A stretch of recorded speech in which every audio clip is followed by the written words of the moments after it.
There wasn't a moment, no dramatic collapse, no clear turning point. The light just faded, little by little, like the slow dimming of a room when no one notices the sun has gone down. I didn't wake up one day and say, I'm broken. I simply stopped feeling like myself, stopped laughing the way I used to, stopped finding joy in the small things that once made my soul flutter. Everything looked the same on the outside, same routine, same smile, same I'm fine when people asked. But inside, everything had gone gray, colors blurred, food lost taste, music felt like noise, and time became something I endured, not experienced. The worst part wasn't the sadness. It was the nothingness, that hollow, echoing space inside where purpose used to live, where faith used to breathe. I remember sitting by the window one afternoon. The sun was setting, casting this warm, golden light over everything. It should have been beautiful, but all I could think was, why can't I feel this? I watched the light wrap around my hands,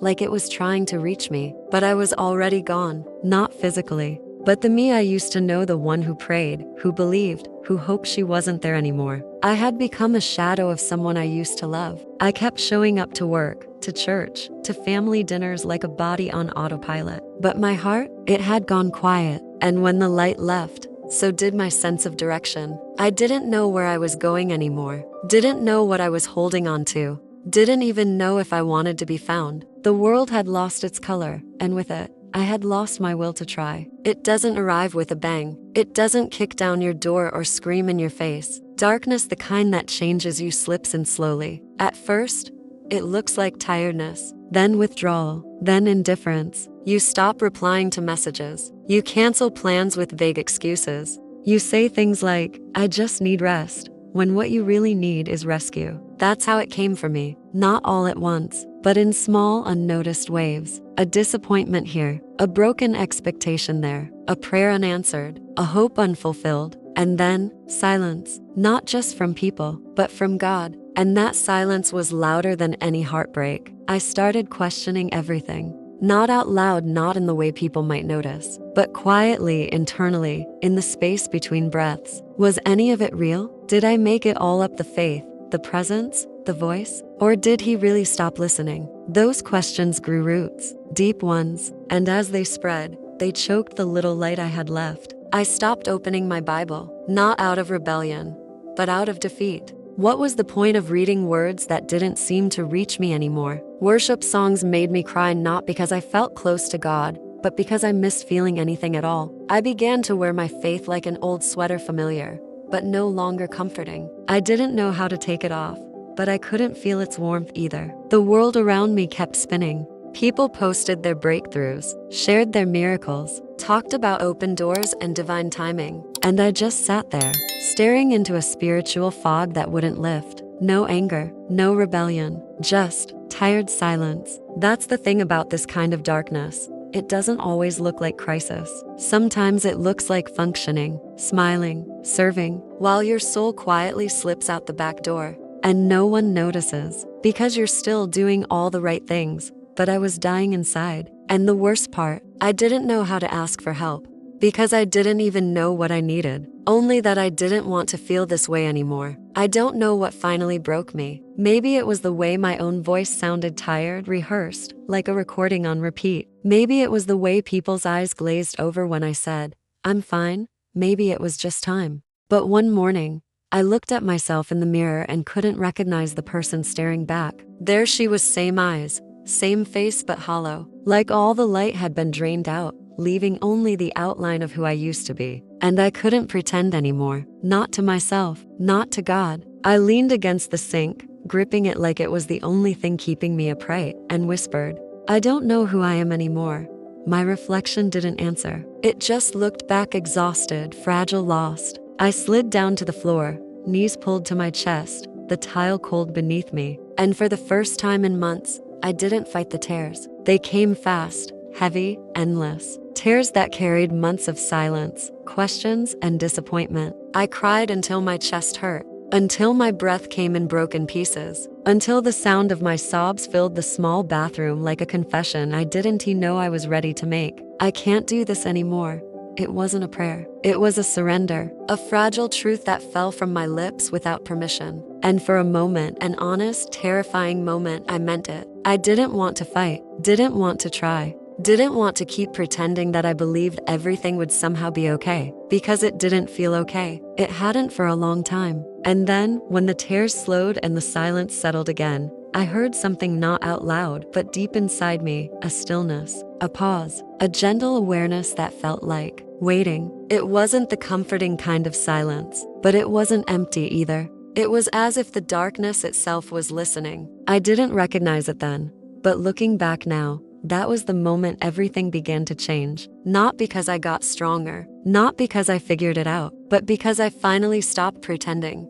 The mask cracked, the fog fell apart, and underneath it all, under the exhaustion, the disappointment, the numbness, there was something still alive, faint, but alive. That was the night I stopped performing faith and started searching for it. I didn't know it yet, but the darkness I feared so much was about to become the place where light would find me again. It was late, the kind of late where the world feels suspended, no more traffic, no messages lighting up my phone, no hum of background life, just silence. I had turned off every light in the house, not intentionally. I just couldn't bear brightness anymore. Everything felt like too much, too loud, too sharp, too fake. So I sat on the floor of my room, wrapped in a hoodie I hadn't washed in weeks, knees pulled to my chest like a child lost in a storm. I wasn't crying. I had cried everything out. There was nothing left to release. And that emptiness, it scared me. Not the kind of fear that makes you run, the kind that makes you still, paralyzed. This is it, I thought. This is the part where I disappear, and no one notices. Because I didn't feel seen anymore. Not by people, not by God. I had tried to keep showing up, tried to worship through the weight, tried to have faith, the way everyone said I should. But there's a moment when faith starts to feel like fiction. And in that moment, I sat, arms wrapped around myself, eyes staring into nothing, and whispered the most honest prayer I'd ever said. I don't know if you're still here, but I can't keep going if you're not. There was no thunder, no divine warmth, no verse that floated to my mind, just stillness. And for a split second, I wanted to break something, to scream, to shake the silence until it shattered. But I couldn't even do that. I was too tired. So I stayed there, not asking anymore, not hoping, just existing. And then in the middle of that deep, unbearable nothing, something shifted. It wasn't a voice, wasn't a miracle. It was awareness, as if the darkness itself exhaled, as if the very stillness I hated had been holding its breath, waiting for me to reach the end of myself. I didn't know what it meant. I didn't know if I was imagining it. It felt, held, like someone was there, not fixing me, not preaching at me, just sitting. And in that moment, for the first time in a long time, I didn't feel alone. I didn't understand it, couldn't explain it, didn't even try, but I leaned into it. The presence, the pause, the holy hush that somehow said, "You are not forgotten." I didn't say anything else that night, didn't move. I just let myself rest, not because the pain was gone, but because I wasn't the only one carrying it anymore. Morning came quietly. I didn't wake up to music or sunlight. I woke up because I realized for the first time in months my chest didn't feel so heavy. The darkness was still there, lingering at the edges, but something inside me had shifted. It was faint, fragile, almost invisible, but it was real. A flicker, not of joy, not yet, but of life. I remember sitting on the edge of my bed, the blanket wrapped around me like a cocoon. The air felt different, still cold, still heavy, but it moved like something unseen had started to breathe again inside me. I didn't understand it. I didn't do anything to earn it. It was just there, a warmth, small and steady, sitting deep in my chest. And for the first time in so long, I whispered words that didn't feel like empty air. Thank you. It wasn't loud, it wasn't strong, but it was mine, and somehow it felt heard. The day unfolded like any other: coffee, dishes, the quiet hum of routine, but everything looked different. Not brighter, not yet, but softer. The world hadn't changed. I had. Because when you've sat long enough in the dark, even the faintest flicker feels like sunrise. That flicker began to grow in small, unremarkable ways. In the courage to open the curtains again, in the strength to answer a friend's text instead of ignoring it, in the tears that came not from despair this time, but from gratitude. Every time I thought the light would go out again, it didn't. It stayed, quiet, gentle, patient, and soon, I realized something I had missed all along. The light didn't come from outside. It wasn't the world suddenly changing. It wasn't even a miracle I could point to. It was him, inside me. He hadn't come crashing in to fix everything. He had lit a path within me. One step, one breath, one whisper at a time. I started to walk again, not confidently, not fearlessly, but faithfully. The light wasn't guiding me out of the dark, it was guiding me through it. And somehow, that was enough, because I finally understood the darkness I hated so much had never been proof of his absence. It had been the very space where he was building the light inside me, a flicker that became a flame that would one day become a lantern, and a lantern that would one day help someone else find their way home. I used to think faith meant walking in full clarity, that to believe was to know where I was going, to feel certain, to be confident in every step. But when all the lights around me went out, I discovered something deeper, quieter, truer.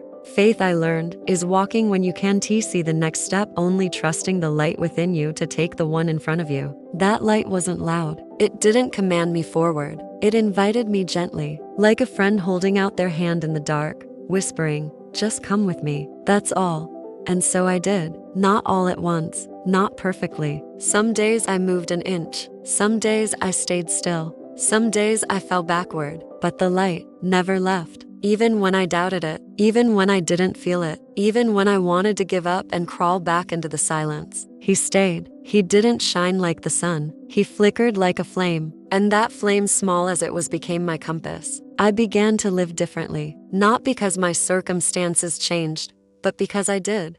The girl who once begged for rescue was now learning to walk not around the pain, but through it. And as I walked, I noticed something. There were others in the dark too. People smiling in daylight but aching in private. People going through the motions while silently breaking. People waiting for anyone to tell them they weren't crazy for feeling lost in their faith. And so I started to speak, carefully, honestly, quietly, not to preach, but to reach. I've been there. It's okay if you don't feel strong. You're still his, even in the silence. And every time I said those words, I felt the light inside me grow a little stronger. Because this was never just about me. It never is. The path God lit in me wasn't just to save my life. It was to help me lead others out of their own darkness. Not with answers, not with cliches, but with a light that had survived the dark. That's what walking by inner light looks like. It's not always radiant. It's not always loud, but it's faithful. It shows up. It keeps going.